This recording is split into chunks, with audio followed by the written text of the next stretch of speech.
I find it completely deplorable. It strikes at the heart of free speech, the American way. It's just disgusting. Commissioner Henry Dean gives Liz Ryan his take on the rash of political sign thefts in St. Johns County. He has a billboard on Route 1, and it's a good bet that won't get stolen, but he says some of his signs did. I have a supporter on Ponte Vedra. He had 2 signs in his yard for me, and they were stolen over the weekend.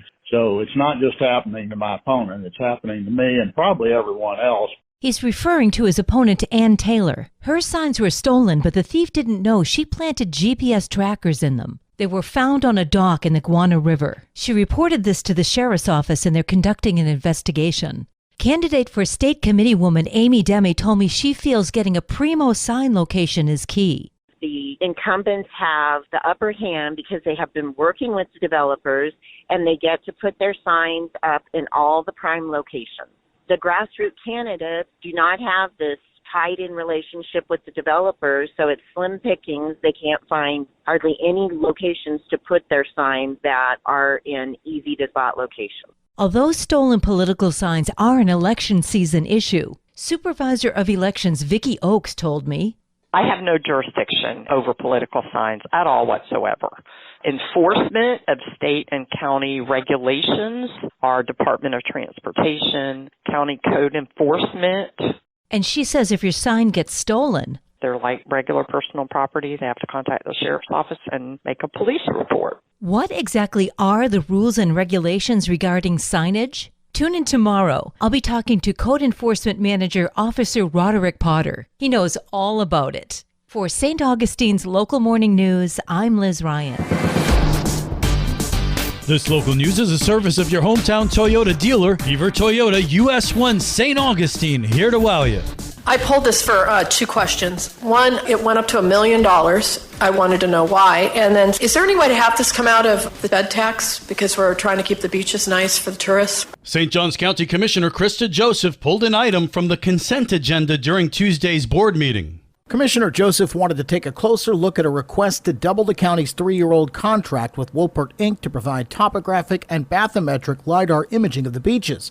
County Purchasing Director Jamie Locklear explains. It's basically photography that provides detailed elevation information on the beaches prior to an impact from a hurricane so that we can better assess damages in the event of a hurricane impact. And then it also provides for them to perform processing of that data in the event of an impact, which we use for FEMA projects and reimbursement and data and all that kind of stuff. So this is what we do with them every year for them during hurricane season so that we can gather that data in the most efficient way possible. Locklear explained further. This authorizes both the pre-storm and the post-storm processing. So if we're not impacted, we don't utilize the other half of the services.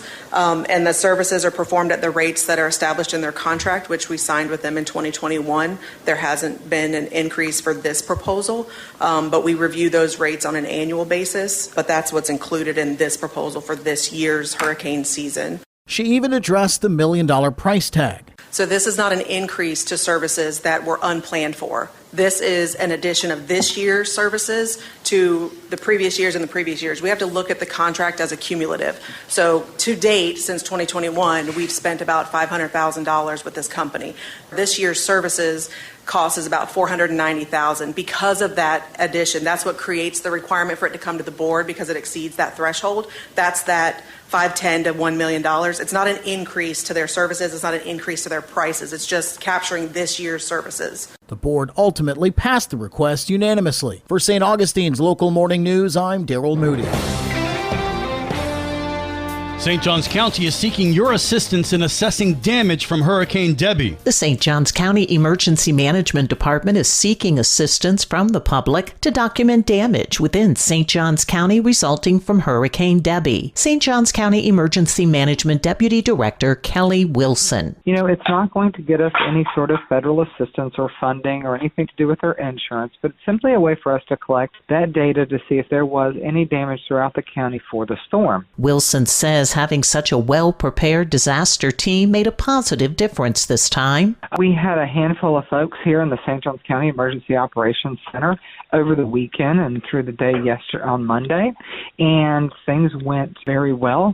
We were fortunately spared the worst of the impact. To document damage from Hurricane Debbie, the survey can be found at sjcfl.us/hurricane. The damage assessment survey will remain open until August 15th. For St. Augustine's Local Morning News, I'm Karen Johnson. And now you're up to date with St. Augustine's Local Morning News. I'm Rich Carroll.